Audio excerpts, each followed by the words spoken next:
My dear students, आज के इस वीडियो में हम लोग पढ़ेंगे ईथर। इससे पहले हम लोग पढ़े थे, तो हम लोग का लेसन चल रहा है एल्कोहल, फिनाल, ईथर। तो हमने देखा एल्कोहल का डिटेल्स, फिर हमने फिनाल का डिटेल्स देखा। आज के इस वीडियो से हम लोग ईथर के ऊपर कॉन्सेप्ट क्लियर करेंगे कि ईथर क्या होता है। अगर हम देखें तो generally ether are where OR यानी हमने ये कहा कि when oxygen linked with two alkyl group is known as ether। ROR generally ether का रिप्रेजेंटेशन होगा। अब इस रिप्रेजेंटेशन के आधार पे ईथर को हम दो भागों में बांट सकते हैं। एक को हम कहेंगे एलिफेटिक ईथर, एक को कहेंगे एरोमेटिक ईथर। अगर ये एलिफेटिक है, एल्किल ग्रुप है, तो ये एलिफेटिक ईथर कहलाएगा। लेकिन अगर ये एरोमेटिक है, जैसे बेंजीन है, तो ऐसी स्थिति में हम C6H5O। अब ये दो बातें होंगी, या तो यहाँ पे कोई एल्किल होगा, एक तरफ एरोमेटिक होगा, या दोनों तरफ फेनिल भी हो सकता है, ये भी हो सकता है। तो कहने का मतलब यह है कि ether either they are aliphatic और दे आर एरोमेटिक। तो ईथर की दो क्वालिटी हो गई, एलिफेटिक ईथर और एरोमेटिक ईथर। अब हम देखेंगे कि ईथर का डिफाइन, जो इसको डिफाइन करेंगे वो क्या कहेंगे। जनरली अगर हम देखें तो हम कह सकते हैं कि ether is considered as dialkyl derivative of water. अगर हम वाटर की बात करें तो HOH अगर दोनों को R के द्वारा रिप्लेस कर दिया जाए तो ईथर बन जाएगा। तो हम कहेंगे कि ether are considered as dialkyl derivative of water. या अगर हम एल्कोहल की बात करें तो हम ये भी कर सकते हैं कि ईथर आर कंसीडर्ड एज, ये आपका एल्कोहल है, अल्किल डेरिवेटिव ऑफ एल्कोहल। तो हमें ये याद रखना है कि ईथर का जो जनरल फार्मूला होगा वो यही होगा ROR, where R is alkyl group R। अगर एरोमेटिक ईथर है तो बेंजीन भी हो सकता है। अब हम ये देखेंगे कि हमारा जो ईथर है ये कितने टाइप का होगा। तो depending on the nature of alkyl group, ether are divided into two classes. एक को कहेंगे हम सिंपल ईथर और एक को कहेंगे हम मिक्स ईथर। अगर हम सिंपल ईथर की बात करेंगे तो हम सिंपल ईथर किसे कहेंगे, अगर दोनों R सेम हो। जैसे मान लो लिख दिया गया है CH3OCH3, या लिख दिया गया है C2H5OC2H5। If both alkyl group are same then they are considered as simple ether. ठीक है। मिक्स्ड ईथर कब कहेंगे, अगर इसी को हमें मिक्स्ड कहना होगा तो मिक्स्ड किसे कहेंगे, तो मिक्स्ड ईथर होगा व्हेन बोथ आर डिफरेंट। इसको हम ROR डैश भी कर सकते हैं, यानी दोनों का डिफरेंट हो। जैसे CH3O C2H5, तो ये आपका हो गया मिक्स्ड ईथर। या C2H5 C3H7, ये हो गया आपका मिक्स्ड ईथर।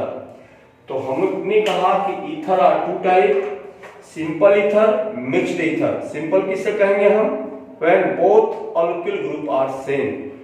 मिक्स्ड कब कहेंगे, when both alkyl group are different. Clear. अब हम चलते हैं इसके नेमिंग सिस्टम पे कि सब ये जो ईथर है इसका हम नाम कैसे लिखेंगे।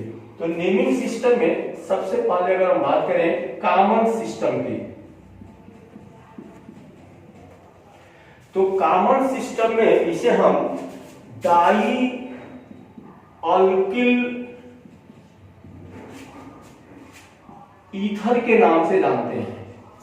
अगर हम कॉमन सिस्टम की बात करें तो इसमें हम डाई अल्किल ईथर कहेंगे। जैसे अगर हमें लिख दिया जाए कि CH3OCH3 क्या होगा, तो हम कहेंगे डाई मेथिल ईथर। या हमें बोल दिया जाए कि C2H5OC2H5 क्या होगा, तो हम कहेंगे कि डाई एथिल ईथर। ये किस केस में होगा, सिंपल ईथर के केस में होगा। सिंपल ईथर को हम डाई एल्किल ईथर कह सकते हैं। लेकिन अगर हमारा ईथर मिक्स्ड टाइप का हो, जैसे मान लो हमको दे दिया जाए कि CH3OC2H5 या हमको दे दिया जाए C2H5OC3H7 और हमें कहा जाए कि इनका नाम क्या होगा। तो यहाँ देख रहे हैं कि दोनों डिफरेंट हैं, तो अब हम इनको अल्फाबेटिक ऑर्डर में लिखेंगे। जैसे पहले एथिल आएगा, उसके बाद मेथिल आएगा, तो इसका नाम होगा एथिल मेथिल ईथर। यहाँ एथिल है, यहाँ प्रोपिल है, इसका नाम पहले आएगा एथिल का, उसके बाद प्रोपिल आएगा, तो इसको कहेंगे एथिल प्रोपिल ईथर। तो दोनों बातें होंगी। In case of mixed ether they are named in priority order of alkyl group. Clear? और लास्ट इन उसको ईथर से करेंगे। अगर वो सिंपल है तो कोई उसमें प्रॉब्लम नहीं होना चाहिए, हम उसको डाइएल्कल बोल सकते हैं। डाइएल्कल जैसे मान लो दोनों तरफ CH3 है तो हम कहेंगे डाइमेथिल ईथर। या मान लो अगर मिक्स्ड है, एक तरफ मेथिल है एक तरफ एथिल है, तो हम उसको क्या कहेंगे, अल्फाबेटिक ऑर्डर यूज करेंगे, एथिल मेथिल ईथर। लेकिन बात करते हैं हम IUPAC सिस्टम की। तो IUPAC सिस्टम में हम ईथर को कैसे यूज करेंगे? IUPAC सिस्टम, IUPAC सिस्टम में ईथर को हम अल्काक्सी अल्केन के नाम से जानते हैं। अल्काक्सी अल्केन, ये आप पहला पॉइंट अपने दिमाग में रखोगे कि in IUPAC system ether are named as alkoxy alkane. एक R को ऑक्सीजन से लिंक मान लिया जाता है और एक R को हम एज एल्केन लिखते हैं। अब मान लो सिंपल है, तो सिंपल में तो दोनों सेम रहेंगे। जैसे मान लो हमको दे दिया गया CH3OCH3, तो हम एक R को O से लिंक मानेंगे, तो इससे कहेंगे मिथॉक्सी मीथेन। कैसे लिखेंगे? मेथ, METH मेथ, N की जगह हम लिख देंगे ऑक्सी मेथॉक्सी मीथेन, ये इसका नाम हो जाएगा। प्रॉब्लम कब आएगी? जब वो मिक्स्ड ईथर होगा। जैसे मिक्स्ड ईथर में अगर मान लो हमारे पास दे दिया जाए CH3OC2H5 दे दिया जाए, या हमें दे दिया जाए C2H5OC3H7 दे दिया जाए, तो हम क्या करेंगे? तो याद रखोगे कि जो लोअर अल्किल ग्रुप होगा, लोअर वो ऑक्सी होगा और जो हायर होगा वो एल्केन होगा। अब यहाँ देखेंगे एक कार्बन है, ये दो कार्बन है, तो एक कार्बन वाले को हम क्या कहेंगे? Methoxy ethane. अब यहाँ देखिए ये दो है ये तीन है, तो इसको क्या कहेंगे? Ethoxy propane. तो याद करोगे in case of mixed ether lower alkyl group treated as alkoxy and higher alkyl group treated as alkane. By the way, अगर मान लो हमको इस टाइप से एग्जांपल दे दिया जाए CH3OCH2CH2OCH3, हमसे पूछा जाए कि इसका नाम क्या होगा। अब आपको देखो या यहाँ पे ये भी CH3 अटैच है, ये दो यहाँ पे दो लिंकिंग हो गई है, ये भी वो एक है। तो अब इस ऐसी स्थिति में हम क्या करेंगे? ये देखिए कि ये है, इसको अगर मान लो 1 मानते हो 2 मानते हो, तो ऑक्सी 1 पे भी है, ऑक्सी 2 पे भी है, ठीक है। तो अब यहाँ पे भी मिथॉक्सी, ये भी मिथॉक्सी है, तो हम इसका नाम कैसे यूज करेंगे? तो निश्चित है कि कहेंगे 1,2 डाई मिथॉक्सी क्या इथेन। ऐसा क्यों कहेंगे? क्योंकि ये एक कार्बन है, ये एक कार्बन है और ये दो कार्बन है, तो दो कार्बन को ट्रीट करेंगे एज एल्केन और एक को हमने ट्रीट किया है एल्कोक्सी। अगर मान लो कुछ इस टाइप से एग्जांपल है, जैसे मान लो हमको दे दिया जाए CH3CH2OCH3CH2 आपका यहाँ हो गया CH3, हमें बोलेगा इसका नाम बताओ, तो हम देखेंगे तो इधर 2 कार्बन है और इधर आपका 4 कार्बन है। अब 4 कार्बन हम देखेंगे कि ऑक्सीजन की लिंकिंग किसके साथ है। लिंकिंग अगर 1 नंबर के साथ होती तो इसका नाम इथॉक्सी ब्यूटेन होता। यहाँ पे ऑक्सीजन की लिंकिंग 1, 2 दूसरे नंबर कार्बन पे है, तो हम क्या कहेंगे? 2 इथॉक्सी ब्यूटेन। क्या कहेंगे? 2 इथॉक्सी ब्यूटेन। और अगर मान लो समथिंग इस टाइप से एग्जांपल हो गया,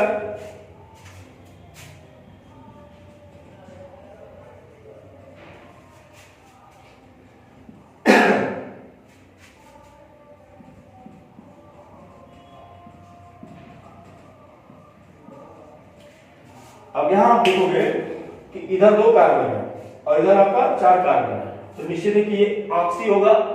लेकिन यहाँ पे ये जो ऑक्सीजन है किस कार्बन से अटैच है? ये 2 नंबर पे अटैच है।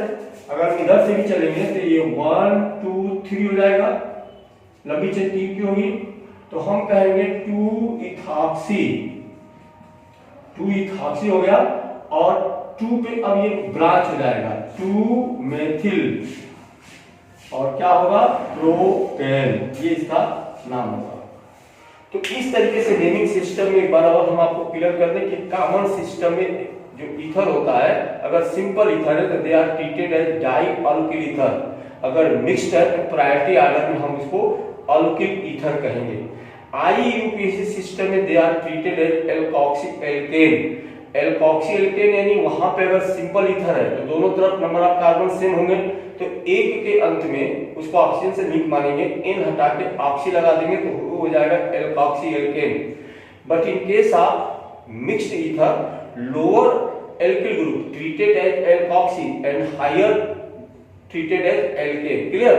अब हम ये देखेंगे कि अगर मान लो कि कार्बन की संख्या वो स्टेट है, जो मान लो हायर जिसको एल्केन कर रहा है, वो स्टेट चेन है, नंबर 1 से अटैच है, तो कोई प्रॉब्लम नहीं लिखने की। लेकिन अगर मान लो दूसरे नंबर पे अटैच है, तीसरे नंबर पे अटैच है, जैसे मैंने एग्जांपल दिया, तो वो वर्ड यूज करेंगे कि ऑक्सी कौन से कार्बन से अटैच है। क्लियर? अब हम चलते हैं स्ट्रक्चर ऑफ ईथर। अगर हम बात करें स्ट्रक्चर ऑफ ईथर की, तो हमें मालूम है कि ईथर का जनरल फार्मूला होगा ROR, यहाँ पे लोन पेयर होगा और ये जो कार्बन होगा sp3 हाइब्रिड होगा, ये कार्बन sp3 हाइब्रिड होगा। जैसे एग्जांपल मान लो हमने ले लिया CH3 OCH3, क्योंकि इस कार्बन पे 4 सिग्मा बन रहे हैं, 1 2 3 4, तो 4 सिग्मा कब बनेंगे sp3 में? 1 2 3 4 sp3 में। हमें मालूम है कि sp3 में एंगल कितने की होती है? 109 डिग्री टू 28 मिनट की होती है। तो फिर यहाँ पे क्या होगा? हमें मालूम है कि जो ऑक्सीजन है ये ऑलरेडी sp3 हाइब्रिडाइज्ड कार्बन से ओवरलैप किया हुआ है और ये भी sp3 हाइब्रिडाइज्ड कार्बन से ओवरलैप किया हुआ है। हमें याद आ रहा है कि H2O में अगर हमने देखा था तो H2O में sp3 हाइब्रिडाइजेशन था। अब यहाँ भी ये जो ऑक्सीजन है यहाँ पे भी क्या होगा? sp3 हाइब्रिडाइजेशन होगा। अब sp3 हाइब्रिडेशन तो होगा, लेकिन यहाँ पे क्या है? 2 लोन पेयर है। अब ध्यान दोगे 2 लोन पेयर है, तो हमने H2O में देखा था कि यहाँ पे वाटर के केस में sp3 हाइब्रिडेशन हुआ था, but due to presence of 2 lone pair, एक strong repulsion between lone pair bond pair and bond pair, the angle become what? ये एंगल जो है हमारे इधर वाटर के केस में आ गया था एंगल 104 डिग्री टू 15 मिनट या 104.50 डिग्री, ये आया था वाटर के केस में। लेकिन अगर हम बात करें ईथर के केस में, तो ये जो एंगल होती है COC, यानी अगर हमको एंगल देखना हो यहाँ पे,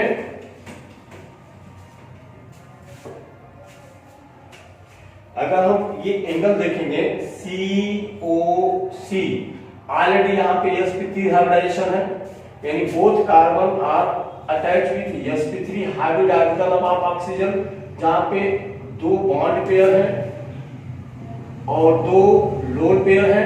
लेकिन इस लोन पेयर और बॉन्ड पेयर की वजह से जो रिपल्सन होगा ये उतना रिपल्सन नहीं होगा जितना रिपल्सन आपका वाटर के केस में हो रहा था। क्यों? क्योंकि ये बल्की ग्रुप है। अब ये बल्की ग्रुप होने की वजह से इनका जो बॉन्ड एंगल होगा इतना ज्यादा रिपल्सन नहीं होगा, और ये जो COC एंगल आएगी ये आएगी 111.7 डिग्री। ये बहुत इंपॉर्टेंट पॉइंट है जिसको आप याद रखोगे।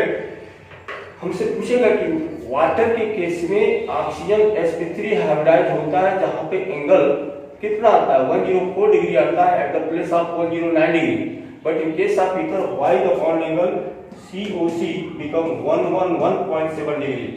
तो दिस इज ड्यू टू यहाँ पे बल्की ग्रुप होने की वजह से एक इंटरेक्शन क्रिएट होगा, और उस इंटरेक्शन की वजह से जो रिपल्सन होगा वो उतना कारगर नहीं होगा जितना कारगर वाटर के केस में हो रहा था, क्योंकि वहां हाइड्रोजन छोटा आइटम था। तो इस वजह से ये जो एंगल होगी ये 111.7 डिग्री होगी, 111.7 डिग्री होगी इन केस ऑफ ईथर। और जो बॉन्ड लेंथ होगी COC की, बॉन्ड लेंथ होती है 141 पिकोमीटर, तो आप ये तीन बातें अपने दिमाग में रखोगे कि ईथर के केस में भी जो दोनों एल्किल ग्रुप हैं ऑक्सीजन के sp3 हाइब्रिडाइज्ड ऑर्बिटल से अटैच होते हैं, जहां COC की बॉन्ड एंगल 111.7 डिग्री होती है और ये जो बॉन्ड लेंथ होता है CO का ये होता है 141 पिकोमीटर। अब हम अगले पॉइंट पे चलते हैं।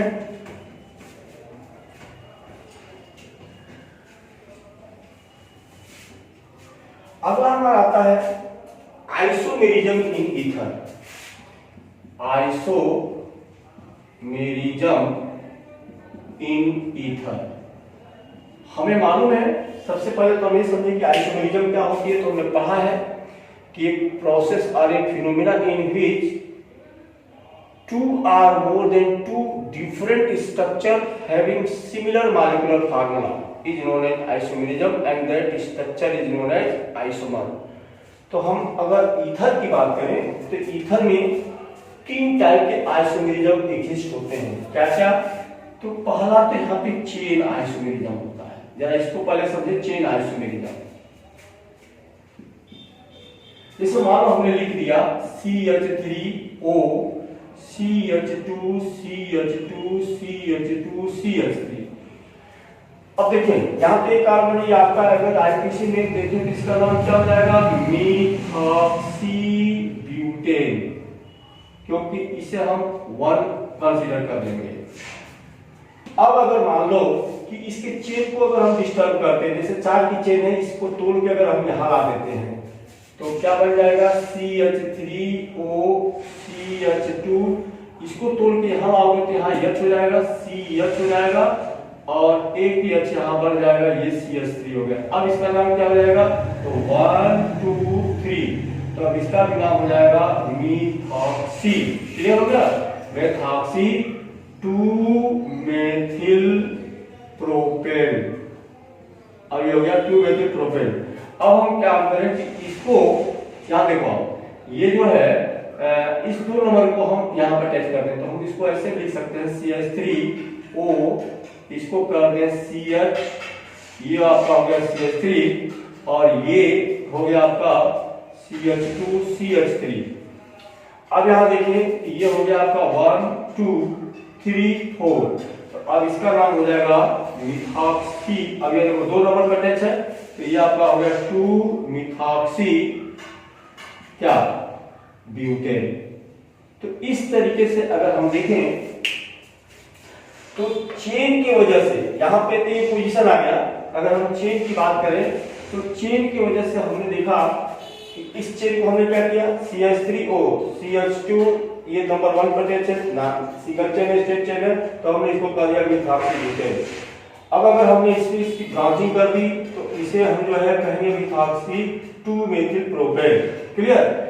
और हम इसमें अगर कर दें CH3O, ठीक है, यहाँ पे हमने C लिख दिया है, इधर भी CH3, इधर भी CH3, इधर भी CH3। अब देखो अब यहाँ पे क्या होगा? अगर देखेंगे तो 1 2 3, तो अब यहाँ पे अगर हम देखें तो ये क्या हो जाएगा? 2 मिथॉक्सी 2 मेथिल प्रोपेन। क्या हो जाएगा? 2 मिथॉक्सी 2 मेथिल प्रोपेन। तो इस तरीके से ये चेन आइसोमेरिज्म हो गया। दूसरा इसमें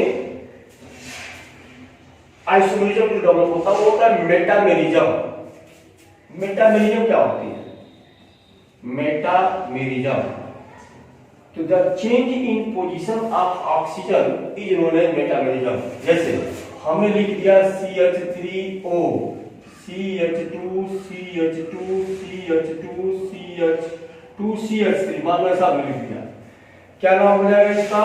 methoxy propane pentane, methoxy pentane. देखो 1 2 3 4 5। अब हम इस ऑक्सीजन पे यहां आ देंगे तो CH3 CH2O CH2 CH2 CH2 CH3 क्या हो गया? Ethoxy butane. अब इसको यहां ला देंगे तो CH3 CH2 CH2O CH2 CH3। अब यहां देखोगे इसको अगर यहां लाया तो CH2 CH2 CH3। अब हमने ध्यान दो, हम जो है पोजीशन को बदल रहे हैं। जैसे मान लो यहाँ देखो, इस O को उठा के यहाँ लाए तो बन गया इथॉक्सी ब्यूटेन बन गया, 1 2 3 4। अब इसको उठा कर अगर यहाँ लाएंगे तो हम ये देखेंगे क्या बनेगा, तो ये बन जाएगा CH3 CH2 CH2O CH2 CH2 CH3, ये बन जाएगा प्रोपाक्सी प्रोपेन। अब अगर इसको उठा कर फिर से यहाँ ले जाएंगे तो फिर से इथॉक्सी ब्यूटेन बन जाएगा। इसका मतलब कि इस गिवन एग्जांपल के कितने मेटामर होंगे, तो ये जो है इसके 3 मेटामर होंगे। मेटामर का मतलब change in position of oxygen with alkyl group. तीसरा जो आइसोमेरिज्म दिखाता है वो दिखाता है फंक्शनल आइसोमेरिज्म। जैसे हमने कहा था आपको, मान लो अगर हमने लिख दिया फंक्शनल आइसोमेरिज्म में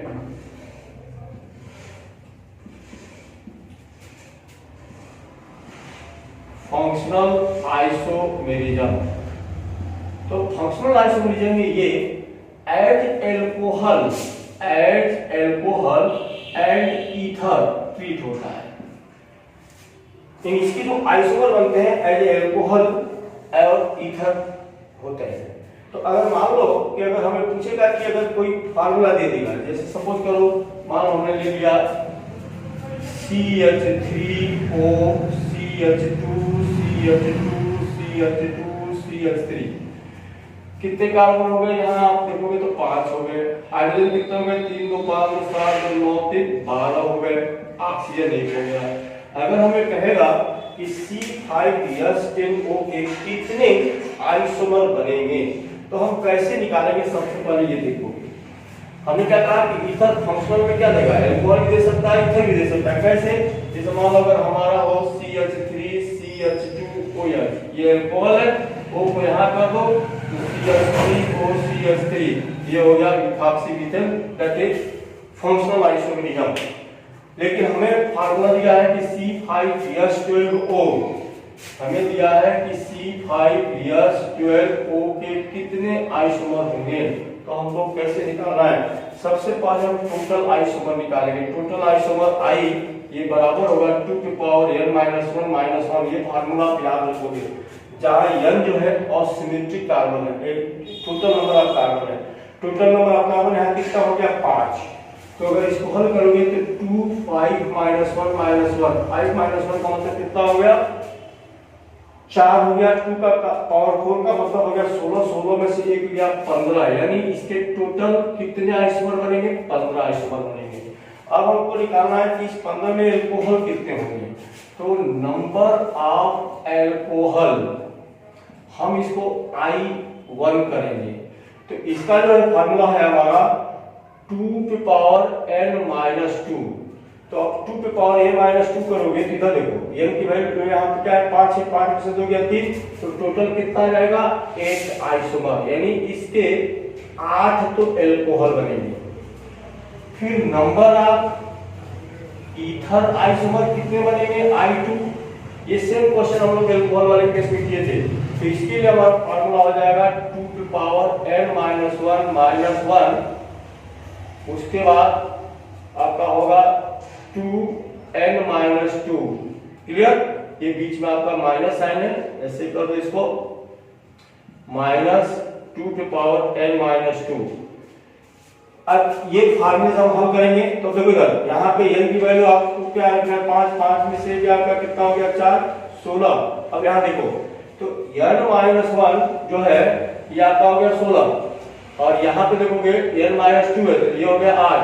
तो यहाँ में से ये आपका 15 में 7 का टोटल कितना आ जाएगा 7। कैसे, तो n - 1 का मतलब हो गया 16 - 1 माइनस ये आपका हो जाएगा 8। तो इस तरीके से अगर करोगे तो 7 इसके कितने आएंगे, कौन से आइसोमर आएंगे, ईथर के आएंगे। तो इस गिवन C5H12O के टोटल 15 आइसोमर बनेंगे, जिसमें 8 आइसोमर एल्कोहल के होंगे और 7 आइसोमर ईथर के होंगे। तो इस तरीके से हम इस फार्मूले से, फार्मूला हमारा क्या होगा, तो हम कहेंगे कि फार्मूला I = 2 की पावर n - 1 - 1, जहां n क्या है number of carbon present in ether. लेकिन ये फार्मूला हम कब अप्लाई करेंगे, जब molecular formula more than C3 हो, C3 से ऊपर होगा तो फार्मूला हम अप्लाई करेंगे।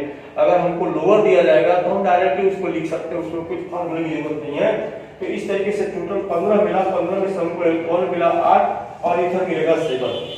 अब हम इस तरीके से कहेंगे कि जो हमारा ईथर है, अब इस ईथर के हमारे टोटल कितने आइसोमर दे सकता है, तो ये चेन आइसोमेरिज्म दे सकता है, मेटामेरिज्म दे सकता है और फंक्शनल आइसोमेरिज्म दे सकता है। फंक्शनल में क्या देगा, एल्कोहलिक एंड ईथर। अब मान लो कि सपोज करो हमको एक सिंपल एग्जांपल दे दिया गया CH3O CH2 CH2 CH3 दे दिया गया। हमें कहेगा कि इसके जो है ये आपका हो गया मिथाक्सी प्रोपेन। अगर इसका हमको फंक्शनल बनाना होगा तो फंक्शनल बनाने के लिए हमको क्या करना होगा, O को बाहर निकालना होगा। जब O को आप बाहर निकालोगे तो वहां का एक H, देखो इधर, जब O को आप बाहर निकालोगे तो एक H शिफ्ट हो जाएगा और यही इसको ऐसे लिख सकते हैं CH3 CH2 CH2 CH2OH। देखो ये दोनों एक दूसरे के आइसोमर हो गए, तो ये हो गया आपका ब्यूटेनॉल और ये हो गया मिथाक्सी प्रोपेन। अब जो है यहाँ पे भी इसको पोजीशन आएगा, OH को यहाँ भी ला सकते हो तो हो जाएगा, ये क्या हो जाएगा, ब्यूटेन-2 हो जाएगा, यहाँ ब्यूटेन-1 है। तो इस तरीके से हम ईथर के अंदर वेरियस आइसोमेरिज्म को ड्रा कर सकते हैं। हमने जो फार्मूला दिया उस फार्मूले से कैलकुलेशन करके उसका एल्कोहलिक कितने होंगे, कितने ईथर होंगे, क्या मेटामेरिज्म होगा। मेटामेरिज्म हमने बताया कि आपको ऑक्सीजन को तब तक शिफ्ट करना है जब तक कि नाम आपका जो है अलग अलग आए, और इस तरीके से आइसोमेरिज्म इन ईथर को हम समझ गए। अब हमारा जो अगला वीडियो होगा उसमें हम पढ़ेंगे प्रिपरेशन, कैसे हम ईथर का प्रिपरेशन करेंगे, उनकी फिजिकल प्रॉपर्टी क्या होगी और उनकी केमिकल प्रॉपर्टी क्या होगी। Okay, thanks.